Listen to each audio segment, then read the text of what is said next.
Hi everyone, నేను మీ Usha Venkat. Welcome to my channel Usha's cookings and vlogs. Friends, ఈరోజు నేను మీకు వీడియోలో ఒక మంచి నాన్ వెజ్ రెసిపీని చూపించబోతున్నాను. తెలుసా? Special mutton curry. Mutton curry ఇందులో స్పెషల్ ఏముంది అనుకుంటున్నారా? ఫ్రెండ్స్, అది చేయబోయేది మా తమ్ముడు. ఎస్, మా తమ్ముడు నేను కలిసి ప్రిపేర్ చేసిన ఈ మటన్ కర్రీ మీరు చూసేయండి. ఓకే, ఫస్ట్ ఆయిల్ గిన్నె పెట్టి అందులో ఆయిల్ వేసి వేడైన తర్వాత ఆనియన్స్ వేసుకున్నాడు అనమాట. అందులోనే కొన్ని పచ్చిమిర్చి చీలికలు, పోపు దినుసులు, తర్వాత అల్లం వెల్లుల్లి పేస్ట్ వేసి అవి పచ్చివాసన పోయేదాకా మగ్గివ్వాలన్నమాట. అవి మగ్గిన తర్వాత అందులోనే కొంచెం సరిపడా పసుపు వేసి మగ్గించాడు. చూస్తున్నారు కదా, ఇలా పచ్చివాసన పోయాక అల్లం వెల్లుల్లి పేస్ట్ అవన్నీ మగ్గిన తర్వాత అందులో అప్పుడు మనం పక్కన ఫ్రెష్గా ఉన్న మటన్ని వేసుకోవాలి.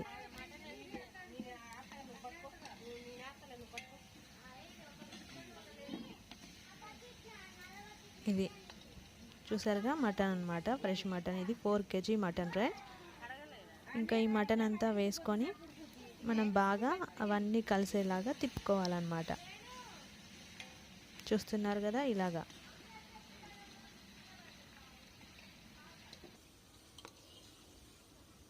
మామూలుగా అయితే ఇంట్లో అమ్మ వాళ్ళు చేసి పెడతారు, మనం తింటాం. బట్ ఆ రోజు నేను మా తమ్ముడు చేద్దాం అనుకున్నాం. మా తమ్ముడిదే ప్రిపరేషన్ మొత్తం, నేను చేసింది ఏమీ లేదు. కాకపోతే నేను పక్క నుండి డైరెక్షన్ ఇచ్చాను వాడికి. సో ఇక వాడే మొత్తం చేశాడు. మటన్ కర్రీ కూడా చాలా సూపర్గా వచ్చింది ఫ్రెండ్స్, చాలా టేస్టీగా కూడా చేశాడు. చూస్తున్నారు కదా, ఇలా మొత్తం కలిసిపోయేలాగా మటన్ మొత్తం అల్లం వెల్లుల్లి పేస్ట్ అన్నీ కలిసిపోయే విధంగా అన్నీ తిప్పుకొని మూత పెట్టుకొని మగ్గించుకోవాలి.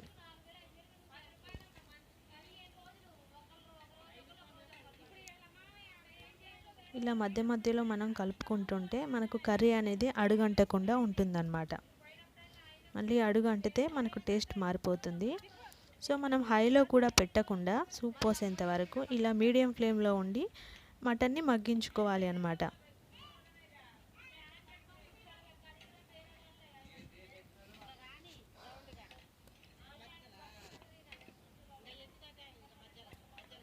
ఇలా నూనెలో మగ్గించుకున్న తర్వాత అందులో కొంచెం టమోటా ముక్కలు వేయాలి.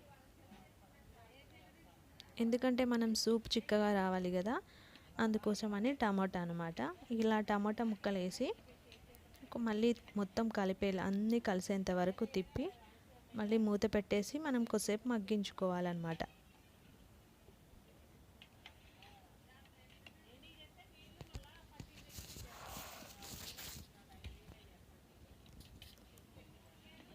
ఇలా ఈ విధంగా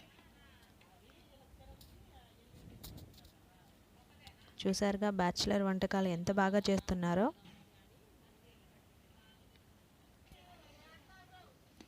ఇంకా మనం అలా టమాటా ముక్కలు మగ్గేంత వరకు అలా మధ్య మధ్యలో తిప్పుతూ ఉండాలి.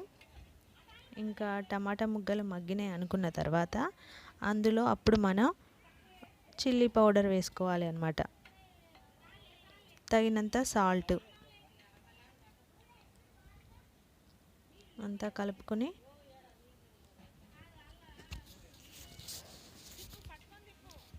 ఇప్పుడు టమాటా ముక్కలు కూడా మగ్గినాయి మొత్తం పూర్తిగా. ఇప్పుడు ఇందులో మనం చిల్లీ పౌడర్ వేసుకొని మొత్తం కలుపుకోవాలన్నమాట.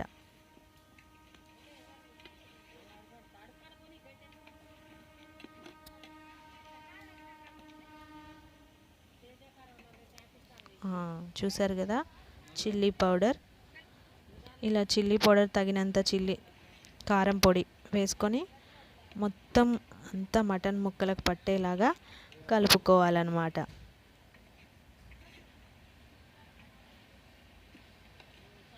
చూసారుగా ఎంత బాగా కలుపుతున్నాడో, మొత్తం అంతా కలిసే విధంగా. ఇలా కారం పొడి వేసిన తర్వాత బాగా కలిపేసి కొంచెం పచ్చివాసన పోయేంత వరకు మగ్గించుకోవాలి.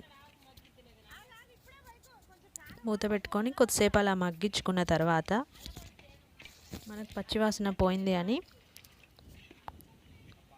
చూసుకొని సరిపడా వాటర్ పోసి సూప్ కోసం ఉడికించుకోవాలి.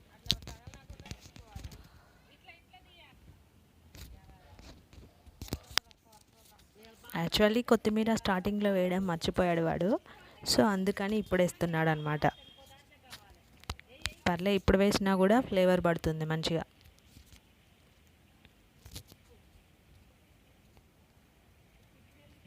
ఇంకా ఇప్పుడు మళ్ళీ ఒకసారి మొత్తం కలుపుకోవాలి.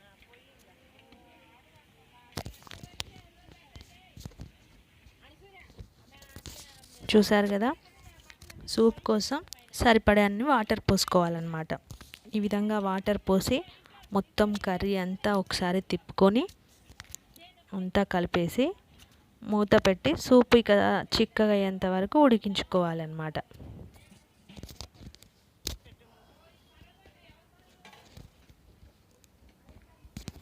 ఇలా మధ్య మధ్యలో తిప్పుతూ ఉంటే మనకు కర్రీ అనేది అడుగంటకుండా ఉంటుంది ఫ్రెండ్స్.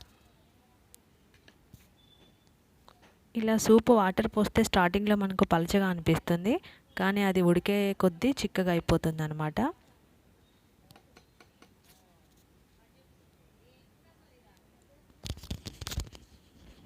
ఇంకా ఇలా ఫైనల్గా సూప్ చిక్కబడ్డ తర్వాత పైన గరం మసాలా వేసేసి ఇంకా సర్వింగ్ చేసుకోవడమే. ఇంకా అలా అయిన తర్వాత వేడివేడిగా మేము అందరం కూర్చొని, మా గ్యాంగ్ ఇది, మా తమ్ముళ్ళు, అక్కలు, చెల్లెళ్ళు, ఇంకా వాళ్ళ కిడ్స్, ఇలా అందరం కూర్చొని హ్యాపీగా ఎంజాయ్ చేస్తూ మేము మంచిగా భోజనం చేసామన్నమాట. లంచ్ చూసారు కదా ఎంత హ్యాపీగా ఎంజాయ్ చేసామో. మీలో ఎంతమంది ఇలా ఎంజాయ్ చేశారో కామెంట్ సెక్షన్లో కామెంట్ చేయండి. ఓకే ఫ్రెండ్స్, నా వీడియో మీకు నచ్చితే లైక్ చేయండి, షేర్ చేయండి, నా ఛానల్ సబ్స్క్రైబ్ చేయడం మర్చిపోకండి ఫ్రెండ్స్. ఓకే, మళ్ళీ మీ ముందుకు ఒక మంచి వీడియోతో మేము ముందుకు వస్తాను. అంతవరకు బాయ్ బాయ్.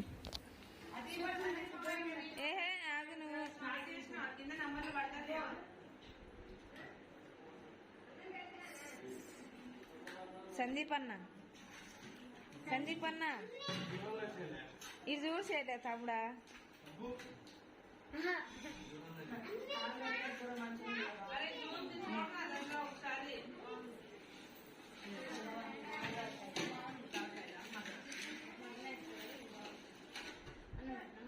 ఏలే అమ్మలు వచ్చినమ్మలు. బుడ్డి తల్లి ఇటు చూడు, బుడ్డి తల్లి, బుడ్డి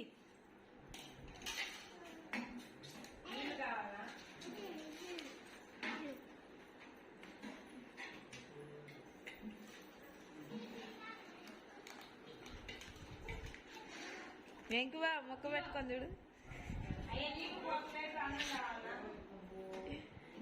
సాయిమా